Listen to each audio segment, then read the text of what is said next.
opportunity to talk to you about a composer whom I was very privileged to meet when I was a student at the University of Michigan. And I met Alberto Ginastera in 1970 when he was invited to be the guest composer at one of their early contemporary music festivals. And it just so happened that I was playing his first piano concerto, and that's when we had the opportunity to meet. But before I start talking about him, and I have to congratulate you for pronouncing his name the right way, I just want to address the question, because every time I seem to be playing his music, everybody asks me, did you pronounce his name right? How do you pronounce his name? Well, the BBC, believe it or not, still says Alberto Ginastera, which is the Spanish pronunciation, which is the way I pronounced his name when I met him. But he changed his pronunciation in midstream, and I think this was mainly because of the influence of Pablo Casals, the cellist, who happened to be a very good friend of his wife, Aurora, his second wife, who happened to be a cellist. And Casals was the person who made Ginastera aware of his Catalan roots. And in the Catalan language, Ginastera means broom flower, which happens to be the symbol of Catalonia. Now, even though Ginastera was born in Buenos Aires, his father was of Catalan descent. So he really became very nationalistic, and everybody in his family changed their pronunciation. So I have to remember not to revert back to saying Ginastera. But let's go back to when I did meet him. I think the first time I heard his music was when I was a freshman at the university, and this was before 1970, and it seemed like everybody was practicing his first piano sonata that he had written in 1952, and you could hear these wonderful rhythms coming out of the practice room. It was very contagious music, very virtuosic, very well written for the keyboard.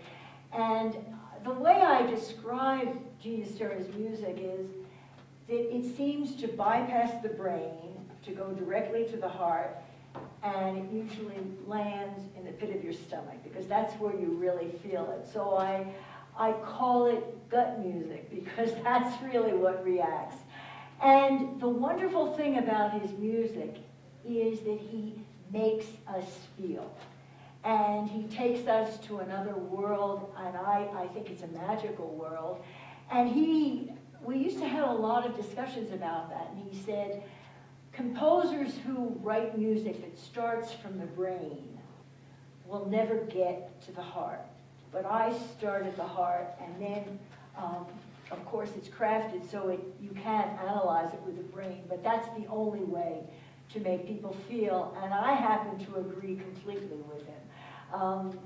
In spite of everything he wrote, when you hear his music, in spite of where you are, he kind of transports us to a magical world, and this is the world of the Pampas, which is the Argentinian countryside. And let me show you what I mean with a very early work that he wrote. He was still a student at conservatory.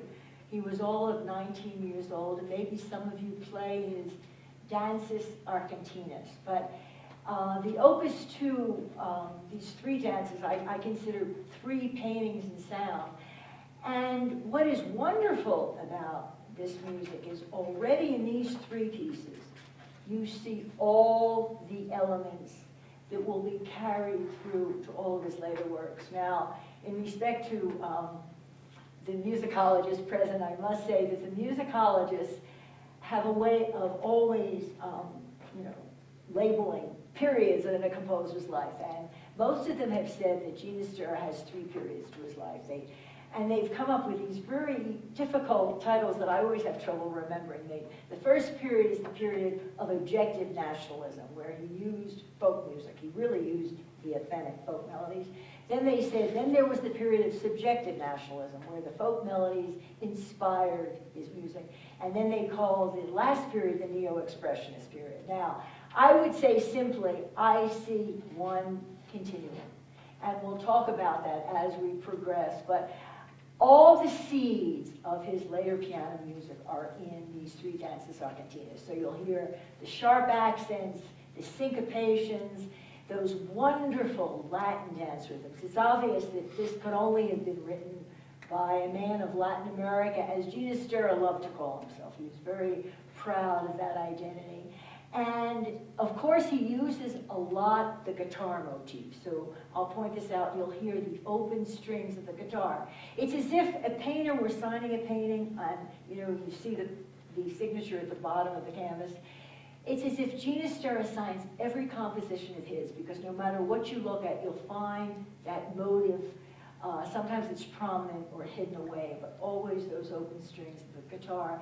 And of course, this wonderful pianism, and I think more importantly, and you see this in these early dances, you see this throughout his music, is this terrific sense of joy. I have to say, nobody does joy like Ginastera. It's kind of uncomplicated joy. He makes you go with it. So let me show you what I mean and demonstrate these three dances. Now, the first dance he calls the Danza del Viejo Boyero, the dance of the old cowherd. And in his rhythm, in the very first measures, he'll make us hear the old cowherd coming down the road, and you hear him prodding his cows to move along faster in the middle section. And then he disappears off into the distance, and Ginastera will end the composition with the open strings of the guitar. It's a very short little first piece. And what's interesting is it's a terrific example of bitonality, because the right hand is written in one key, the left hand is written in another key. And the purpose of that is to highlight these wonderful second dissonances that he loves so much. He uses them constantly. So let me give you a general idea, a rough idea.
Now, and you heard the guitar motif at the end, and I hope you imagine that old cowherd coming up down the road. Now, the second dance is everybody's favorite, Danza della Mossa Donosa, the dance of the gracious maiden, where my left hand is imitating a guitar accompaniment and my right hand is singing out this beautiful, very sentimental melody really in this style of Granados. And it's written as a song, of course, a song without words. So he uses the parlando rhythm of the voice, and actually it's a gorgeous melody.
wonderful dissonant seconds that he likes. Okay, and then the third dance, it's so typical Ginastera, the Danza del Gaucho Matrero, the dance of the clever cowboy. And of course, this is written in that ostinato rhythm, that 6/8 rhythm that doesn't let up. It goes from the first note right to the end of the composition and makes for an exciting finale to these dances. Now, what he does with the guitar in this is, instead of the open strings, he's going to give you the full kind of flamenco strumming. You'll hear that in the middle section. You'll hear those sharp accents, the syncopations, and for sure, if I do my job right, you'll hear the joy.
recommend these to all you piano students, if there are any of you in the audience, because they're a wonderful starting point, and it's amazing he was only 19 years old. Still a student at conservatory when he wrote these. And what you hear is this wonderful natural pianism.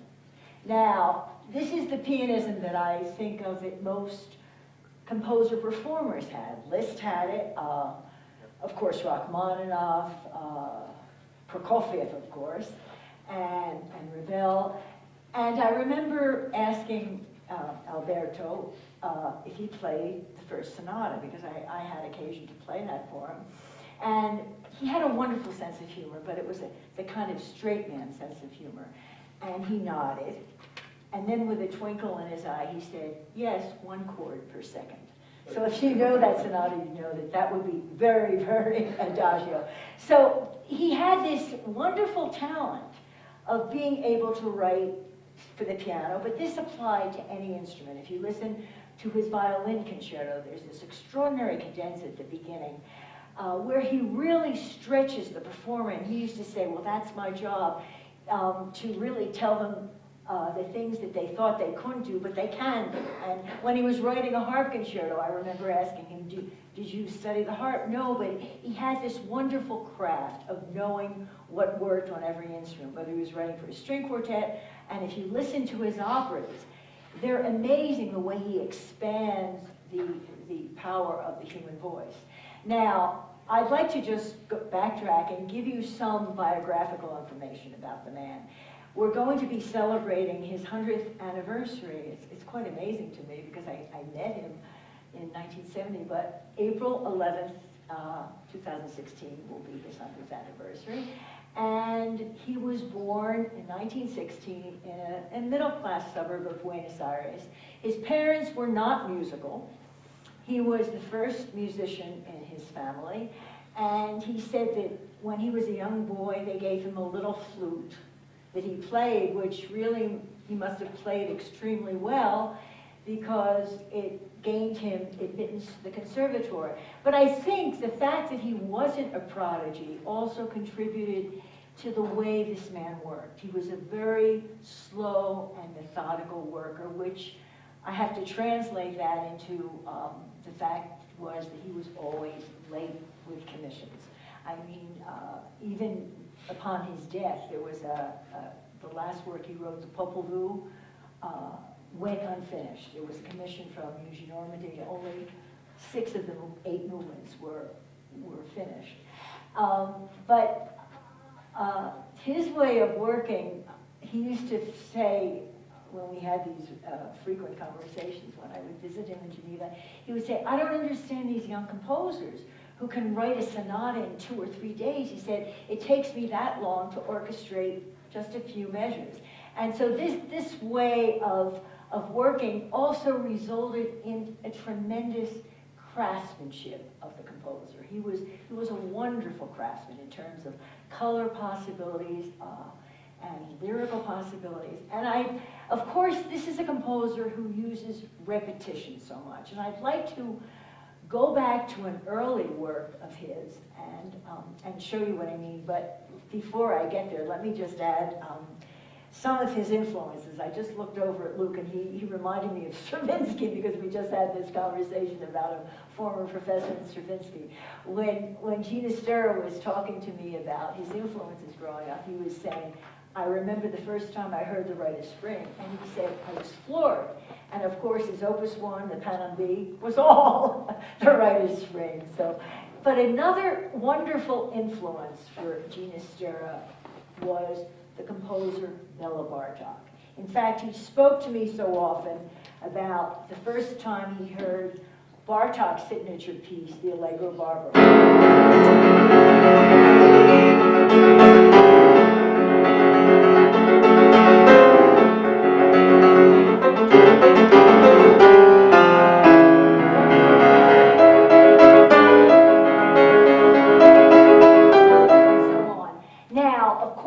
A lot of composers were influenced by this piece that Bartok wrote in 1911. In fact, Ginastera remembered who was playing in Buenos Aires. It happened to be Arthur Rubinstein who played it. And he said it was like a shock because not only did it influence that percussive style that you hear in the Allegro Barbaro, but it gave Ginastera the boldness and the courage to use his own folk music. In other words, to do what Bartok did with Hungarian folk music, to make that his language. And he did this so well. In fact, what he did was go back to what he knew the best, which was the folk music of Argentina, which was the culture of the gaucho, the virile hero who dances these wonderful malambos, which leads me to the next piece. And I want to tell you about the malambo dance. This was a dance that was a product of the farm workers. It was only danced by males, and the women would be on the sidelines. And I think the real purpose of it was to impress the females.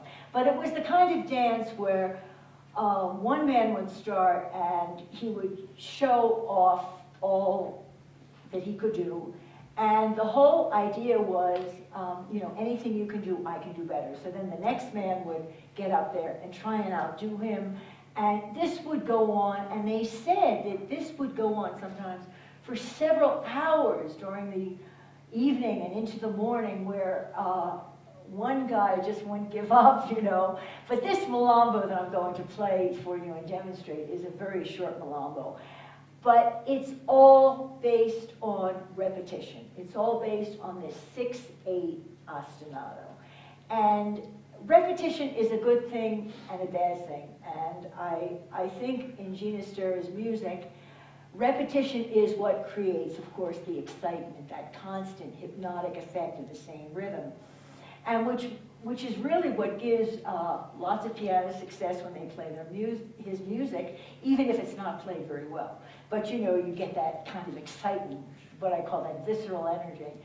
But the bad news about it is it can get tedious.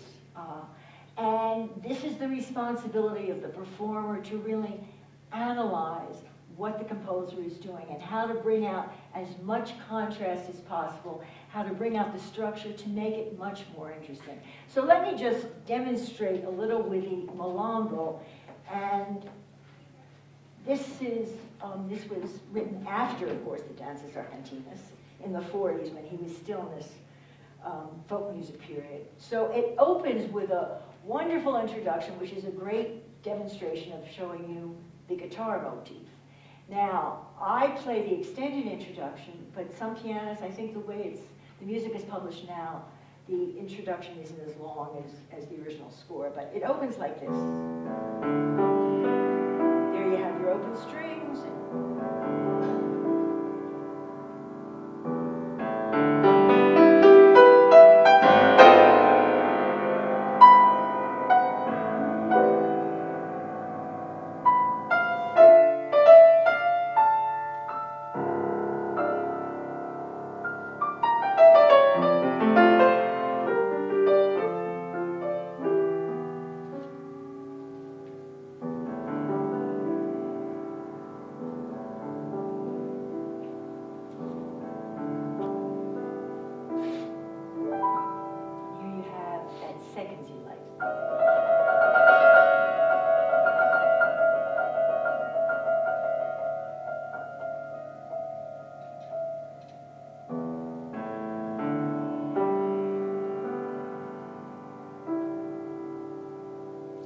That's all your introduction.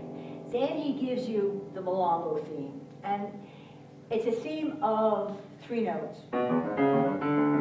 But within the theme, he repeats those 3 notes 4 times. So let me play the theme for you.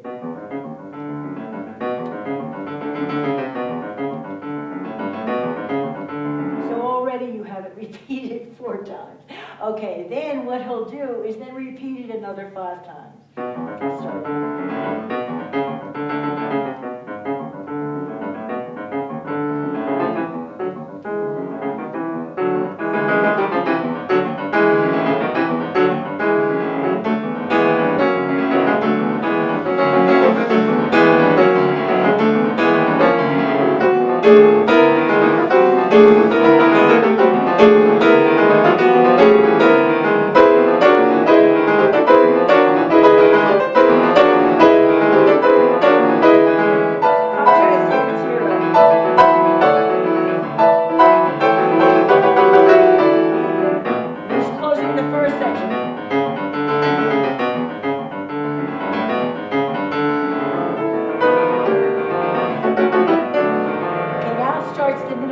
which is much more developmental, and he'll repeat it now 2 times.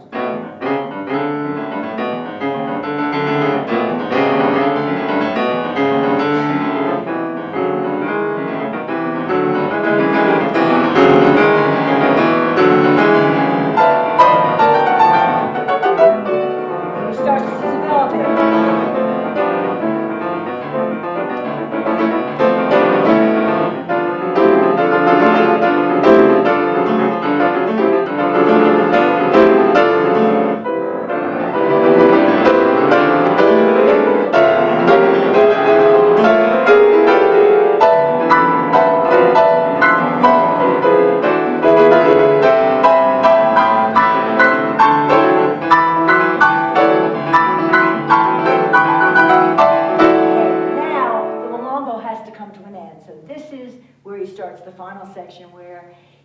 he repeats it now only 3 times, but for the pianist to make the people know it's coming to the end, he makes it much more forte, and I pull it back because you have to know that these guys are going to stop dancing.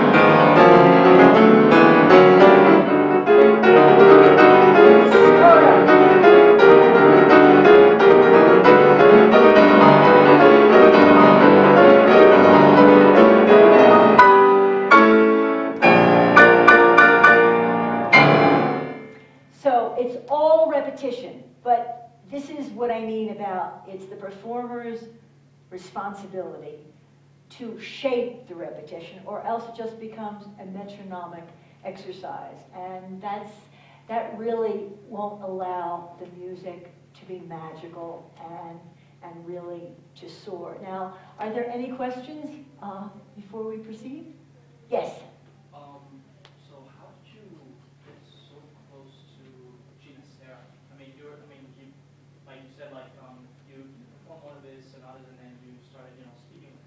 Okay, I'll tell you, I'm jumping the gun here, but since you asked the question, it's appropriate for me to answer. When we met at university, when we were doing the Contemporary Festival, and it's very, I'll share with you these memories because even though it was 1970, it's as clear as if it were yesterday. I was rehearsing with the University Symphony Orchestra, and we were preparing the presence of the composer coming to our rehearsals, and everybody was, a little nervous. This was really, for me, the first prominent living composer I had ever played, in whose presence was, going to be at our rehearsals. And it's so funny because when you hear his music, now if you use a visual image of the kind of person who would write this music, I would think of somebody so passionate and, maybe with long hair. But the man who appeared at our rehearsal was dressed very elegantly in a pinstripe suit with dark glasses. He looked like a rich South American banker. He didn't look at all like a man who could write such music. And there he was sitting in the back of the hall, and he was really enjoying himself, and the conductor was asking questions, what note do you want here? Because we were doing everything from manuscript, and there were lots of mistakes.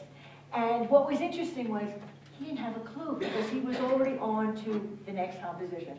But the wonderful thing about that performance is he was really so pleased that after the performance he said to me, Barbara, I'm going to write you a concerto, which just floored me. Okay. And so let me fast forward to the fact that I had begun my career and I was living in Europe. Then I get a call in Europe, and this floored me too. It was from his wife that he had just married. This was 1976, and she said, Alberto would like to talk to you because they're celebrating his 60th birthday with the Swiss Romand Orchestra, and he would like you to come and play his piano concerto. So, okay, so fast forward to 1976, we do another performance of the concerto. And what was interesting is the conductor was unfamiliar with the work. So what he did was he said, let's have a first rehearsal with just the piano, the percussion, and the harp. And Ginastera and I came to that rehearsal together. He sat in the back of the hall like he did before. And what was so amazing, because this man really wrote well for percussion, was without the orchestra, it sounded like a complete work. And after that concert, he said, now Barbara, I'm going to write you a concerto, but it will be a concerto for piano and percussion. And we were so excited because nobody had written for that medium. And then he said, for one piano, alluding to Bartók's concerto for 2 pianos and percussion. So that really began an in-depth friendship. And then every time I would be in Europe and be playing in Geneva or close, we would meet. And he always loved to invite me for lunch in his apartment, and he lived very lavishly. He loved having his champagne and his caviar. But then we would sit and talk about music, and we would have these wonderful discussions. And my Spanish wasn't so great, and his English wasn't so great, so our mutual language became French. That was our in-between. And my French isn't so great either, but that was the way we communicated. And the friendship really continued, and until the fact was he realized that he was so behind in commissions he didn't have the time to write me a concerto, and then he became ill, so the concerto became the third piano sonata, which I'm going to play for you. But that was, in a way, it was a very blessed coincidence of events. So I am really grateful for that friendship, and it meant a lot to me. And the wonderful thing was he loved the way I played his music. So of course it was natural for me to record, as my first recording that I did in Holland for CBS, his complete piano works. And what was so dear about him was that it came out, and I remember sending him a copy, and he says, "Oh, I'm going to order 100 copies to give away as Christmas gifts." And I thought, "Oh, isn't that great?" But that was the dearness of the man. He was just so thrilled that we had recorded his complete work. So, but now let me just fill in a bit more of his bio, because I think it's really interesting. So he was writing and composing, and then he finished with the highest honors at conservatory. He really excelled, and then took a teaching position at one of the conservatories in Buenos Aires. But he ran afoul of the Perón government. I think he signed a petition for civil rights and immediately lost his job. This was a dictatorship. But the timing was perfect, because at that time, Aaron Copland was sent down to South America to scout the composers. I think he was sent down by the State Department to see who were the prominent composers. So he wrote back and said, "There's one composer," and he called him the Great White Hope, by the name of Alberto Ginastera. And of course, this friendship continued throughout Ginastera's life with Copland. And in a way, when you think of Copland's music, you think of the wide open spaces. For me, he's America, right? And in a way, it's analogous. That's the way Ginastera was to Latin America. So, but then what's interesting is later on, when Copland was composing Rodeo, Ginastera was really a big influence on him. So the year was, I think, around 1947, and Copland awarded him a Guggenheim. So Ginastera then left South America, was able to study at Tanglewood, and was able to spend time in America, going to Harvard, going to all these major universities. And it was at that time that he started expanding his vision. In other words, he was no longer just the folkloric composer. He started being influenced by other styles, and being influenced by Copland as well. There's a piano work that he wrote called The 12 American Preludes, which was written during this time period, where each one is a microcosm of a different style. In fact, let me give you a few measures of the one he wrote for Copland. It was a tribute to Aaron Copland, and if you know the piano piece, The Cat and the Mouse, it's Ginastera's takeoff on that.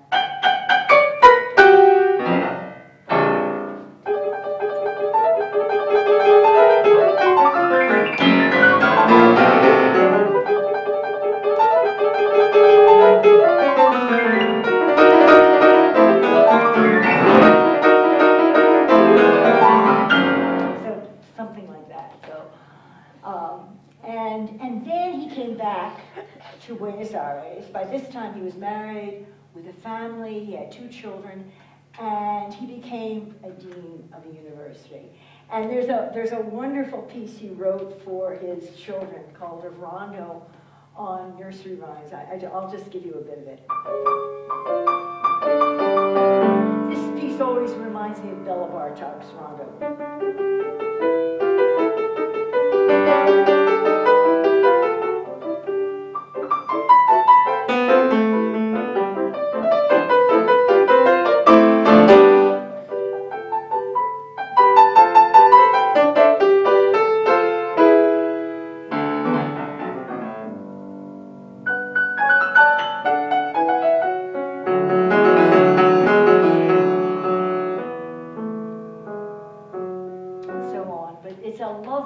Simple style of just, and you see his craft because he's wonderful at the seamlessness of this composition.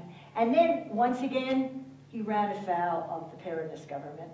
I think the circumstances were that they wanted him to name his conservatory after Eva Perón, and he refused, so of course he was out. But this would have brought him to, this was the year of 1952, and that's when he started to write film music because he had this family to support. And what's wonderful about the year 1952 is that it also produced his two masterpieces. It produced the Variaciones Concertante, if you're familiar with that piece written for 12 orchestral instruments, where he really exploits the virtuosity of all the instruments. And I have to add, with Ginastera, virtuosity was not a dirty word. I mean, he loved virtuosity. And you hear this in all the music he wrote for every instrument. And it also produced his first piano sonata, which in my mind remains the masterwork. Now, he wrote 3 piano sonatas, and this is a long way of answering the question you asked me about all the discussions we had, but at every meeting I had with him, we always ended up talking about form. And I would say that was the most important element for Ginastera. And he used to have this wonderful saying that always made me laugh. But he would say, a work without form is a work deformed. And he would repeat that, and it would always bring a grin to my face. But it's so true. And then he would go on and say, music is architecture and movement, and the form must be always born with the music. It's not an extra thing. And you hear the importance of form, actually, even in the early works, the way I was explaining the Malambo, but you especially hear it in the sonatas that he wrote for the piano. And the first sonata is a sonata in the classical form in 4 movements. And the first movement, I think it's easier if I demonstrate this for you, but the first movement really is based so much on contrast. He also talked about how important contrast was in everything. Night and day, the sun and the moon. He would go on about contrast. So the opening theme of the first sonata is the typical sharp accent Malambo, the syncopation.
When you analyze the whole first movement, the form is so important and it's so well outlined.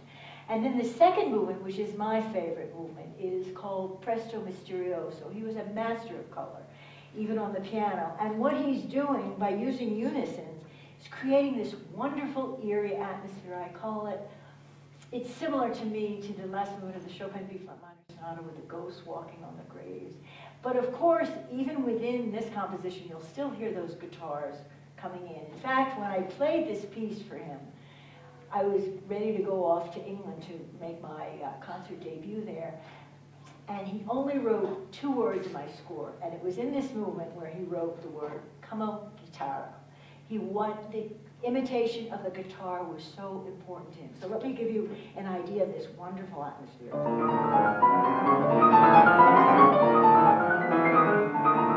All with unisons. Guitar.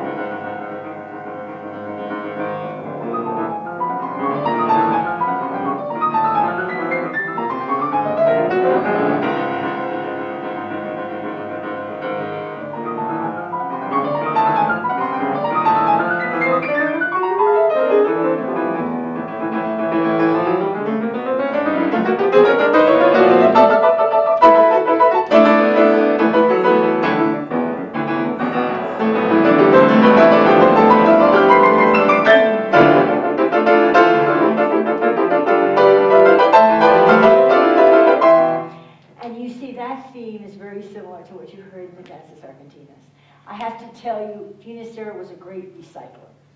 And this makes playing his music, especially doing a whole program of his music, difficult. And that's why I keep emphasizing the need for contrast, because you'll hear the same motives coming up. If he likes something, he would use it again. Now, the third movement, the equivalent of the adagio movement, is a takeoff on the open strings of the guitar. So he starts it, but he's come a long way. He's come a long way.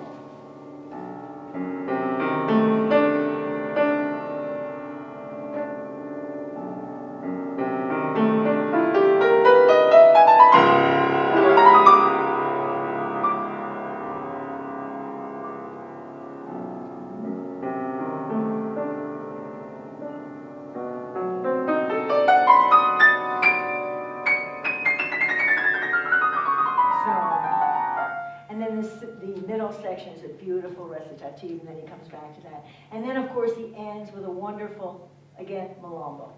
But that 1, 2, 3, 1, 2, 3, 1, 2, 1, 2, 1, 2. I like to be in America, you know that. That's the same rhythm. And it's really, again, I can't emphasize enough the joyfulness of this music.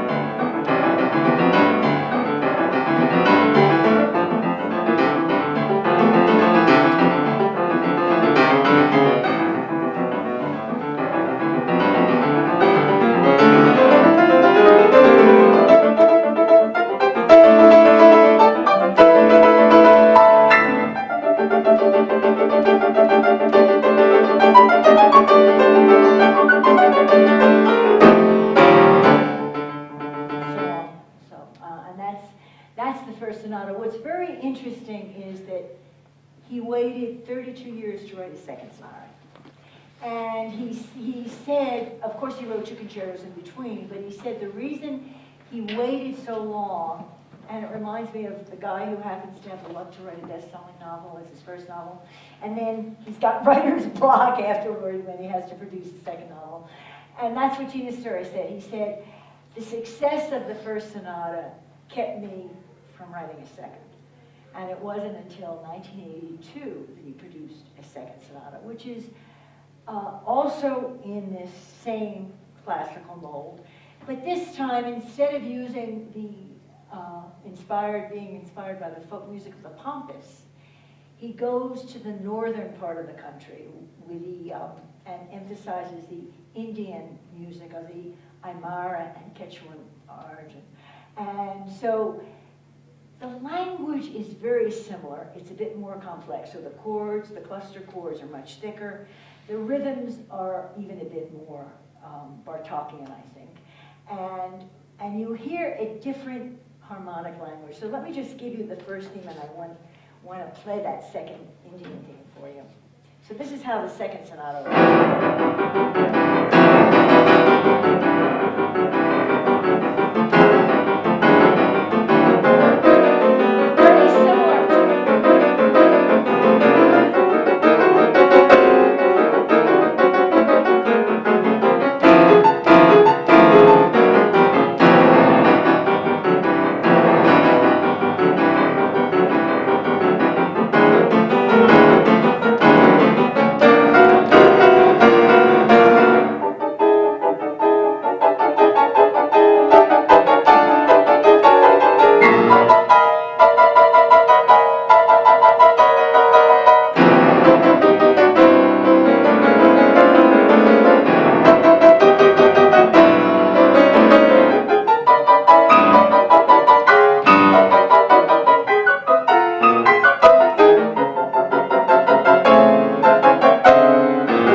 okay? But you hear the similarity because the rhythm is so similar.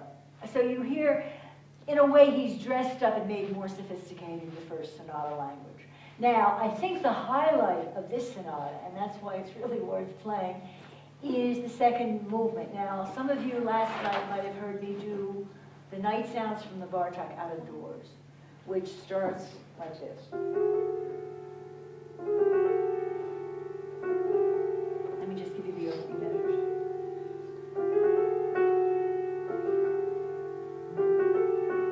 Piano's very out of tune from last night. Now, listen to the way Ginastera opens the second movement, and tell me that Bartók didn't influence this. So he opens it like.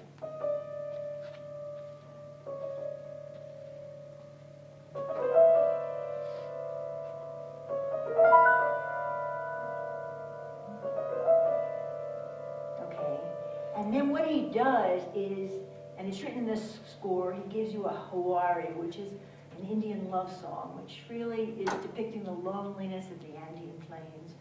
And it's all written in dissonant seconds, which he loves.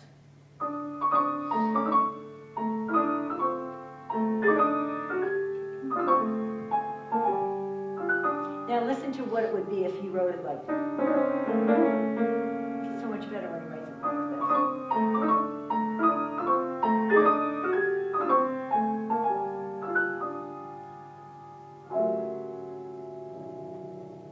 Color.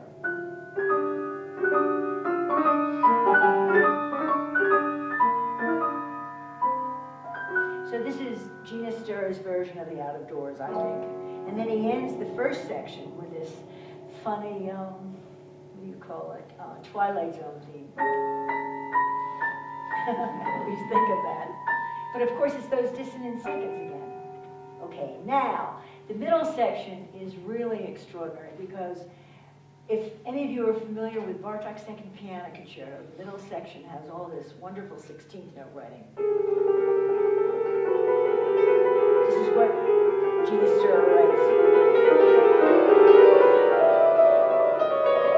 Now, this is what I call a gesture, because if you see the score, you could maybe think it's like a Czerny exercise.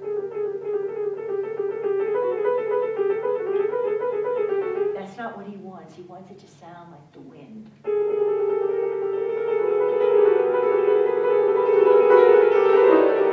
It's all pianissimo.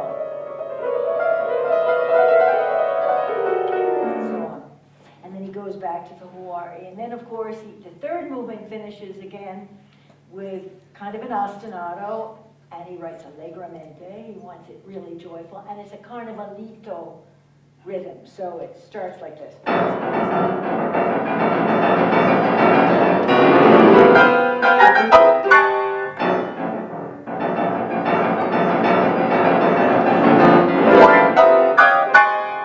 so on. So, and that's the way, so it finishes from the beginning to end with this kind of ostinato rhythm. And this is a sonata that should be played more. We're doing a festival in New York where I'm going to be performing all three of these sonatas. And then we get to his final sonata, which is my sonata, which, by virtue of the fact that he was sick with a terminal illness and was in his, wrote this from his hospital bed, it became a very, very short work. It's less than 5 minutes. And he had intended to write an adagio introduction, but time ran out. And so here he is writing it from his hospital bed, and he was sending me, 2 pages at a time. In those days, we didn't have the internet, so it was coming by post. And he said it was inspired by the Third Sonata Prokofiev. He knew how much I liked Prokofiev. So he says, I'm going to write you a one-movement work inspired by that sonata, and the Schumann toccata, of course, that ostinato rhythm. And he said, and the language will be that of the colonial American Indian. So it's that more, what we call the more sophisticated language. And let me add, while we're talking about the more sophisticated language, a lot of people say, oh, he was a 12-tone composer, a serial composer. he experimented with anything that would become a catalyst for his imagination. So even when he was writing in 12th tone, it was never strictly in 12th tone the way a Schoenberg would have written in 12th tone. In other words, the performer or the music always had precedence. It was just like the catalyst for the imagination. I think that's the proper way of dealing with it. But let me also, I want to analyze for you the Third Sonata because I find it interesting. I've pulled it out again because it is his 100th anniversary year. And this is the sonata that he did not write in classical sonata form. He used the form of a Scarlatti sonata. So you have two sections that are repeated, which is great for the pianist and the audience because the language is kind of a little more dissonant than you've heard before. And then he ends with a really virtuosa coda. And of course, he gives you those guitar imitations, but they're much more complex than we've had previously. I'll demonstrate the piano, but I want to tell you one thing. What always surprises me when I play it is that in the cadenza, all of a sudden you have this complex language, and all of a sudden, and I'm always surprised, even though I know the piece, he'll give you this C major chord. It's as if he's, well, remember, this is his last work, so I'm psychologically analyzing this. It's as if he finally gives you the purity of C major. And it's really not prepared. It's kind of surprising when you get it. And over the last measure, and he hasn't done this with any other composition he's written, he writes two words, Deus gratias. So I feel that this music is very special because these are the last notes that have come from his pen.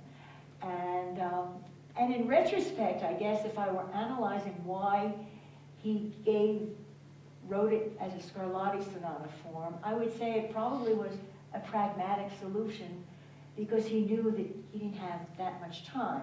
And even the way it's written, it's kind of formulaic. Ginastera loved mirror form. He loved the idea of a three-part form where the apex is in the center, and then one side reflects the other, and it begins the same way, it ends the same way, and the two center things reflect each other. You see that a lot. I'm editing now the second piano concerto, and it's full of that. It's very complex.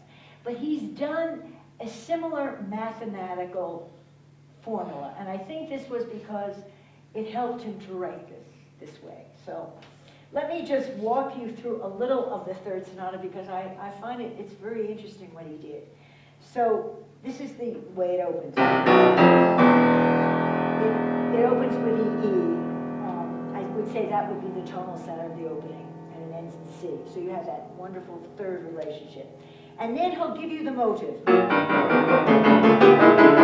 So you have, which is then answered in inversion by the left hand.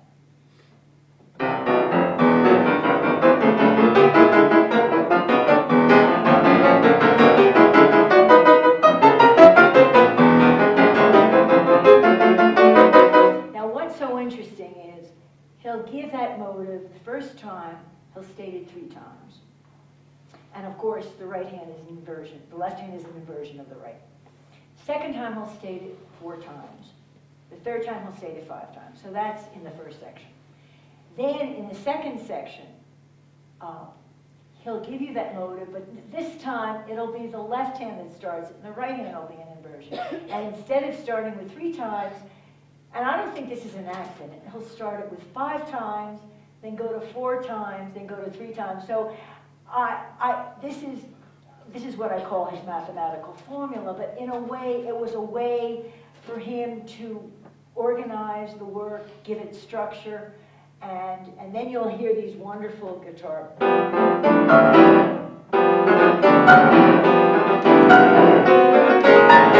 See how much more complex they are than you heard before. So let me see if I can give you a rough idea of this.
Well, now's a good time. Do you have any other questions? Let's take some questions. Yes? When you were playing the excerpts from the second sonata, you started orchestrating flutes here. Down. Yes. And there's from what you've been playing, there's a lot of Ginastera that is idiomatically pianistic. Mm-hmm. And there's parts where it sounds orchestrally conceived. Yeah, especially percussion too. Yes. But I know some of his orchestral works that don't sound pianistic at all. So what's the relationship between his piano works and his orchestral works? Did he orchestrate at the piano, or were they just different realms of activity for him? I was saying, and I believe this is true, he had this uncanny talent of, because he wasn't a pianist, really, he wasn't. I mean, obviously he studied piano at a conservatory, but maybe the equivalent of class piano or something. But it was like an idiomatic approach, because I call it Lisztian, even though it's really complex, but he makes it fit.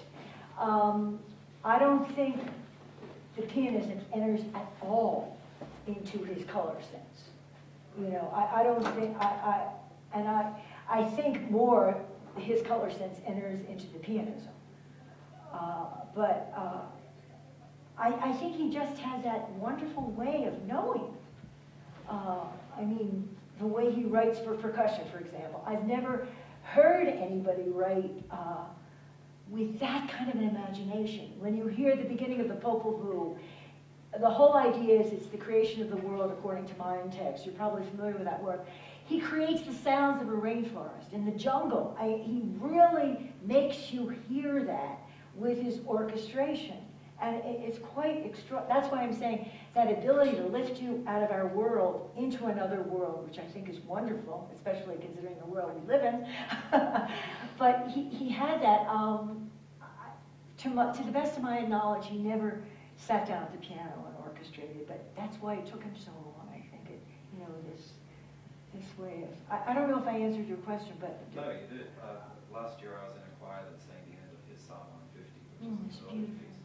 But nothing pianistic about it. Exactly, no. And yet incredibly sensitive and nuanced with his use of voices and orchestra in a way that most composers don't achieve. But it just came naturally to him. I think he did, and I would say as a pianist, knowing the whole repertoire, because I had to record it and I've explored it, I would say I love the first sonata. I would choose that as his masterwork for piano. But piano is not where he truly excelled the most. Because frankly, I think all this repetition makes it very hard on us and limiting. You know, that's why color is so important and creating these wonderful pedal effects. I would say where he really excelled was the human voice, where he had so many possibilities. And then I'd go one step further and say, in his operas, where he could combine all the elements. And I suggest, if you have a chance, listen to Bomarzo, where he uses the harpsichord, he uses a children's choir, and he of course it's an extraordinary story of a lot of violence and incest and all this, a juicy story for an opera composer. But he creates these wonderful effects, and he exploits the human voice in a way, and I mean, well, you got a sampling of that, but that's probably where he had a limitless boundary. There were no boundaries for him with that. But that's why form is so important for a composer like that. And he kept, I always go back to that. My late husband was a poet. We always used to end up talking about form. And for me, the way I approach every composer is with that in mind. I think that's what accounts for my love affair with Prokofiev. His sense of form is, I need that. And people say to me, don't you play all of Stravinsky? I don't, because he's all over the place in terms of his sense of form. I'll play the early works, which I love, but the late sonatas, it's like a scattered mind, and I don't relate to it. Maybe I'll try and explore it a bit more, but whereas Prokofiev is so clear and logical, but magical at the same time. You know, it's not boring. There's a magic that comes out. Thank you for that question. May I open it up to any other questions? I've been doing all the work here, guys. Come on. Have we been able? Oh, yes. What would be your tips to a young student or any student who is looking to understand generally in the pieces they're working on, working better on analyzing form and translating that into the performance? Okay, that's an excellent question. I remember having this discussion with a piano professor at the University of Michigan, who's now deceased, but we had this argument going, and he says, well, I work on the details first. And I said, how can you do that if you don't know the big structure? He says, no, it comes later. But my advice would be, you take the piece of music, like the Rachmaninoff Prelude you played for me, right? And you sit away, even away from the piano, and you analyze the structure, and you see what he's doing. Because sometimes with our fingers that go off and fly away, you know, they like to do that, we don't get the clear picture. And I think once you analyze the structure, and of course Rachmaninoff was the one who said, there's only one climax to every composition, you know.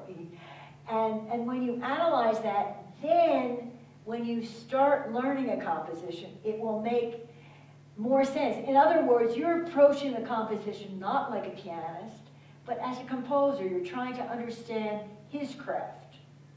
And I think that's really important. And then I keep saying, once you know the big structure, the details always follow. I mean, of course, you have to work out the technical problems, whatever they may be within the context. But that's a separate issue. But when it's part of the larger structure, then I think that's where you have to start, in every work you do. Does that help? Is that helpful? That's great. Thank you. Yeah. Okay. Any other questions? Did we make the tape work, or we didn't?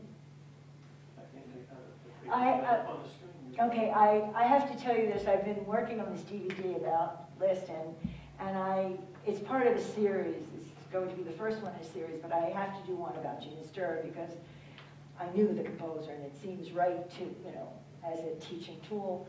And I wrote to Keith Emerson, who, Emerson, Lake and Palmer, are you guys familiar with this group? Okay, I know he's an older group, but he was responsible for making Ginastera a lot of money because when he heard a performance of the first concerto and then orchestrated the toccata and put it on his album, Brain Salad Surgery. So I wrote to him and I explained who I was. He wrote back, he says, oh, Barbara, I have all your recordings. And he said, what would you like? So I said, oh, give me an interview. So this is the interview he gave me. So I'd like you to watch it because it's funny.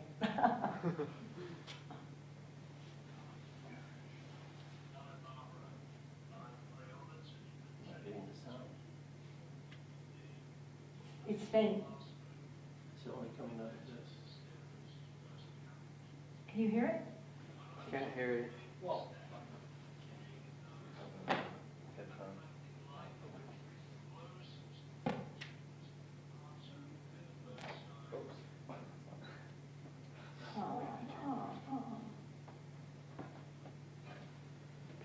We got the video working, right? Well, I put it in the wrong one.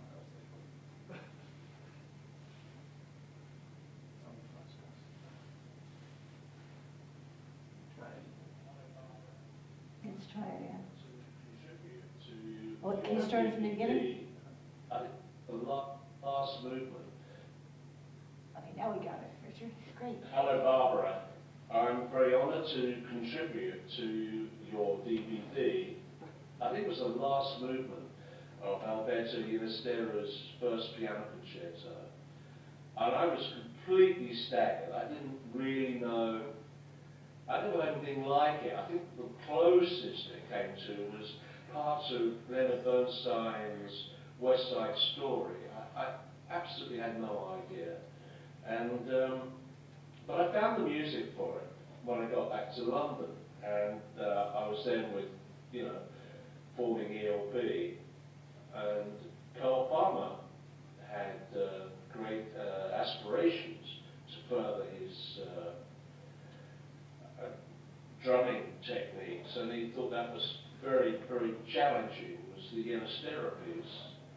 At that time, Carl Palmer had managed to get an electronic drum machine and had So we incorporated that into the arrangement, and I think everybody sort of in the studio went, "Wow, you can't put that on that one." And I said, "Well, I damn well will. At least I have the rest of the band behind me." But the mistake that we made, or the mistake that I made, was that I didn't approach Ginastera's publishing company before we actually went to the expense of recording it at Vision Studios in London. So we were quite delighted with the result. It was just a complete wall of sound and electronics. It was an explosion. And I think with H.R. Giger's artwork, it just made it just brought everything to life. But I remember being in Vision Studios, and my manager, Stuart Young, coming in and saying, "We do not have approval for Boozy and Hawks, Alberto Ginastera's publishers." So I went, "Do we have Ginastera's number? Telephone number?" So I found out from Boozy and Hawks, yes. They were very reluctant to speak to me because I'd already done arrangements with Eric Copeland and received his approval, by the way. But Boozy and Hawks said, no, we've got it. So I said to Stuart, "Get me the next plane to Geneva." So Stuart and I jumped on an aeroplane the next morning, and meanwhile I've got Greg Lake and Carl Palmer sitting in Vision going, "Oh God, what are we going to do if we can't get a release for this?" I said, "Don't worry, I'll deal with it." So end up in Geneva, and actually I did speak with his wife, Aurora, just prior to leaving, and she said, "Don't worry, we have dinner for you. You come to our apartment in Geneva." Great, okay. So there we are. There was a beautiful apartment overlooking Lake Geneva. Down the elevator, walked in, and was greeted by a maid or something, and then beckoned into the reception room. And there was the great man. He looked like a bank manager. He was wearing a pinstripe suit, and he stood very astutely upright like that.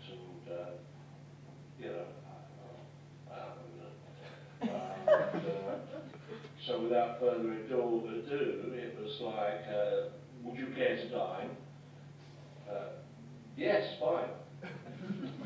So over dinner, which was for me kind of a nervous event, it was like he wanted to know about my band, about the instruments, and I said, "Well, I use a lot of synthesizers, the Moog synthesizer." He said, "Yes, that's something I want to get into." In fact, he said, "I'm building a synthesizer studio." I mean, really? Wow. So there was kind of small talk and about Aurora's cello playing. So he said, "But I understand you've done recording of the last movement of my piano concerto." And I said, "Yes, I've actually got a recording of me for your approval, sir." So he said, "Well, come into my music room."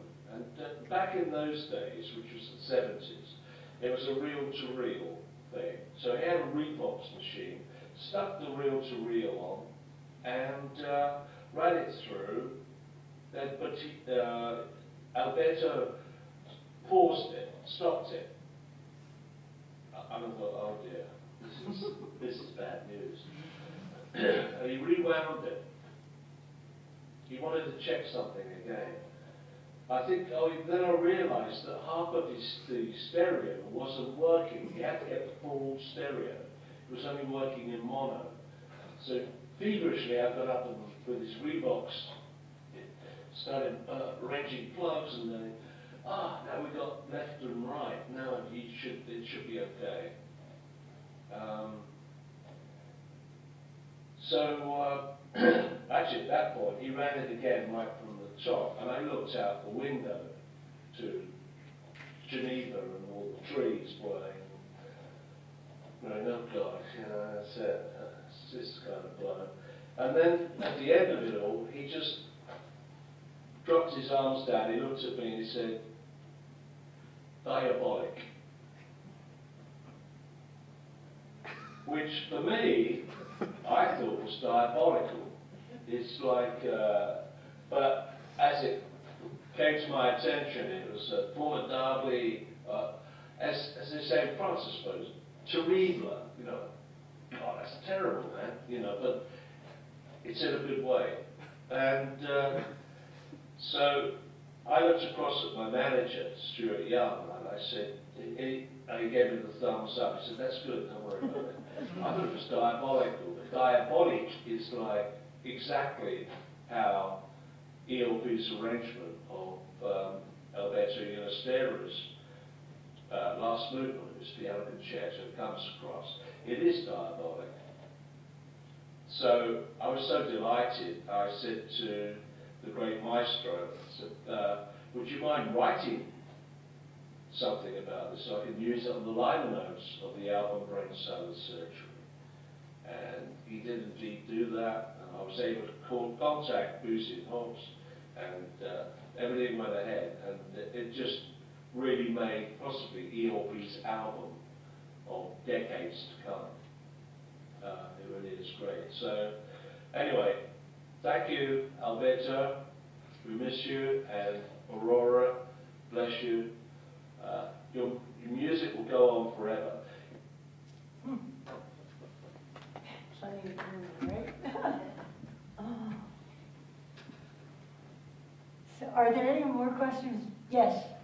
Did Ginastera ever get into writing for synthesizer? It's funny, when I heard Keith say that on the interview, frankly, I think he misunderstood Alberto, because I can't imagine him ever going that route. I think the farthest he got was 12-tone technique. And he was so, as you could see about the wires, he was not electronically, how do you say, wired. So I think that maybe was a mistaken translation. But we'll never know. I kind of doubt it, I really do. Any other questions? Yes. So I remember the first piano sonata. Right. What are the common pitfalls that most pianists do? When they're taking on this sonata and they're just starting to learn it, what are the common pitfalls of learning this sonata? And what are the things that they do that? Okay, well, I would answer your question without say when they first learn it. Obviously there are technical problems, but it's similar to learning any piece. But I would say your mindset should be, and this is when I talk about gesture. I've heard a lot of people play Ginastera's music and they put the metronome on, and that's the way they learn it. And I would say that's not the way his music should be played. There has to be a pulse always, but it's an elastic pulse. There's nothing rigid about it, and there's nothing academic about it, and that's why I started speaking about the gesture. Sometimes when Ginastera writes a lot of notes, it's more for the sound effects. So I think it's you analyzing the form first, like I advised, especially in this sonata, and then really using a common sense approach as to what these notes mean. Sometimes they'll give you in the partitura to create an effect like a guitar strumming. He doesn't want you really to hear every one of those 5 notes distinctly. It's a sound effect, the way Bartok did in the string quartets, for instance. But I think then when you perform it, when it comes to the point where you know the work, and you've worked it, then you have to really let it go and enjoy it. Because it's really, as I said, it's uncomplicated emotionally, I find. It's just fun. He's creating that atmosphere of the pompous, which it's intellectually conceived, but it's unintellectual. Do you understand what I'm trying to say? Yeah. So in other words, I think the joy and the spirit is what's most important. And the idea that no matter, even the fact he settled in Geneva, he was always a man of Latin America. And that kind of, the rhythm and the approach to the dance, and it's smiling music. That has to come out. And I would say so often it doesn't, and then it becomes boring and academic. So I guess that's the best way I could answer it. And let me just briefly, in the time left, just say a few words about the concertos. We just recorded several years ago the 3 piano concertos. People didn't know he wrote an early concerto called his Concierto Argentino, which he wrote it in 1935, withdrew it from publication. The score resides at the Free Library of Philadelphia because Nicholas Slominski went down to South America and brought back all this music and became part of the Fleischer collection there. And the widow who was living at the time, she's no longer here, she gave me permission to record it. So it's a wonderful early work, which he had listened to and was about to orchestrate, but unfortunately died before he could. So that opens the recording. And then we've recorded the first concerto, which I still say is the best concerto. And it's really molded on the first sonata. It's very similar to the first sonata with that ostinato finale that Keith talked about, and a scherzo allucinante, a hallucinating scherzo, he writes. It's very similar to that second movement of the first sonata. And it's a lovely work, which of course musicologists and program annotators have called completely in 12 tone. But when you hear it, you don't hear that it's a 12 tone, and I would question that too. And the second concerto is what I'm now editing for Guzzi and Hawks. That's the cerebral work. And I have to tell you a story about this concerto. When I was visiting with Ginastera, this was shortly after that birthday performance in '76, he hands me the manuscript for the second concerto. And then his wife is nudging him, saying, tell her the story, tell her the story. And he proceeds to tell me this wonderful story that when they were on their honeymoon, in, I guess it would have been 1970, 1971, the pianist who commissioned this concerto, every day they were on their honeymoon, she kept calling and saying, have you written anything yet? Her timing was pretty bad. Well, she was worried, actually. She was worried about getting the concerto in time because she had a performance schedule. So he hands me this score and he says, now, Barbara, I made it as difficult as I could to say thank you for all those phone calls. So he hands this to me and I'm thinking to myself, that's one of his concertos I'll never learn. But I did take it home, and I read through it. It's a very cerebral work. It's got all these mathematical formulas, a lot of retrograde, canons, inversion, 12-tone, of course, throughout. And it just didn't speak to my heart. And for me, music has to always speak to my heart. And so I let it go. You know, I read through it, and I thought, that's not for me, and especially after a comment like that. And then I received the opportunity to record all 3 of them. Now, there's an interesting story about the work. It's in 4 movements. The first movement is inspired by that dissonant chord in bar 208 in the 9th Symphony of the last movement. You know, that 12, kind of nearly a 12-tone chord. And so Ginastera has used that chord and then added 5 of his own to make up the difference. So he makes the row. And he doesn't start with a theme. He starts with 32 variations. Obviously, the movement is an homage to Beethoven. And he even quotes from Les Adieux Sonata in the middle, and he quotes from Stravinsky's La Sacra. And it's, I've analyzed it because we're hopefully publishing the critical edition shortly in time for his birthday. But you can see, I mean, this row is retrograde of that row, and, you know, so it's the analysis has helped me learn the word because it's a very hard word to learn without knowing these things. So that's the first movement. Then the scherzo movement said on the score that Guzzi had sent me, scherzo for the left hand alone. So I start learning this, and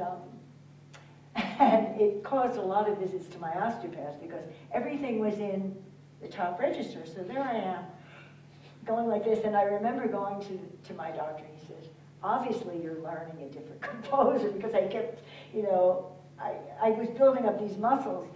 And it was awkward because Ginastera had put down vivace, and there was no way you could play it vivace. And so I learned it like this, and then I had to check some notes. So I went to that score he had given me, the one I said I wasn't going to learn, and I open it up and I see it says, Scherzo por la mano destra, which means for the right hand. I'm thinking, this is weird. So he originally wrote it for the right hand. So I started doing it for the right hand. I can play it vivace that way. Then somebody sends me a tape that this woman, the pianist, she's no longer living, her name was Hilda Sommer, who commissioned the work. And she had done an interview in New York on WQXR. So the interview, I'm listening to this, and she says, the man is interviewing her and saying, well, did you request anything special from Ginastera? And she says, yes. And she says it in this tone. She says, I asked him to write me a movement for the left hand alone. And she says, you know what he did? He wrote it for the right hand alone. Now that would have been that funny sense of humor I was telling you about. He always had, you know, that twinkle in his eye. And she says, so you know what I did? I just transcribed it for the left hand alone. I'm thinking, oh my God, that's why it's so difficult. So on this critical edition, so we don't offend anybody, we've used both versions. But of course, I mean, anybody could see that the right-hand version works, and also could play it up to tempo. And I guess the bottom line is that's the way he intended it to be played. Okay, so then we proceed to the third movement, which is really an amazing movement because Ginastera has the pianist doing all these wonderful cadenzas and building, I mean, that idea of building in sonority and intensity right to the end and in dialogue with the orchestra. And then the last movement is introduced by this marvelous cadenza, and the last movement pays homage to Chopin. So it begins with Beethoven and ends with Chopin. It's the last movement of the Funeral March Sonata, you know, the one that's the wind over the graves. So he has a perpetual motion in, similar to that second sonata, you know, all that stuff going on. And so then I come to the end of the movement on the score, and all of a sudden I see this octave passage, 4 measures of octaves in contrary motion that didn't sound at all like Ginastera. And I'm realizing there's no way you can play the same tempo you played everything else and do those octaves. Then I look at the original score and I realize she added that because she wanted a flourish at the end. But of course she ruined the idea that the Chopin finale ends very abruptly with those 2 chords, you know, after all that. So that effect was gone if you added that. So I eliminate that, but I left it in the critical edition. But it was really, it's been fun to do this and to learn more about the way you work. But this, I would say, the second piano concerto is probably the most difficult concerto I've ever had to learn and memorize, because it's the language is not easy. But it's well worth the effort if you have a lot of time and adore Ginastera's music. So that's really it. Is there anything else before we finish for the afternoon? Do you feel like the more you play his work, the more familiar you are with him? Yes, but I think the more I play his work, the more I'm aware of his craft and the limitations of the piano. Because I think when he writes for a full orchestra, he's got so many more color possibilities. Even if you're a colorist at the piano, which I try and think that I am, you're still limited by the keyboard. And as you saw, even the little excerpts I've done, there's a sameness, so it really creates a problem. I'll give you an example. I've been invited on April 24th to celebrate his 100th birthday in London with a birthday concert. And I made the decision that I couldn't do a whole program of his music because I think it would take away. So I chose to celebrate his birthday, and then it happens to be the day after Prokofiev's 125th. So I'm using Prokofiev's music and some of Bartok's music and some of Liszt's music. So I'm featuring the Danzas Argentinas, the Third Sonata, and the First Sonata, and then adding the Allegro Barbaro, the Out of Doors, and some Prokofiev, really in a way to make Ginastera's music stand out more and be a more complete picture. But I think that's the limitation. To do a whole concert of his music is hard. To do occasionally in a program, it's wonderful because there's a joyfulness of spirit, and I think that's the way it has to be played. Thank you very much. I appreciate you all coming, and it's really been fun. Richard? Yeah. Thank you.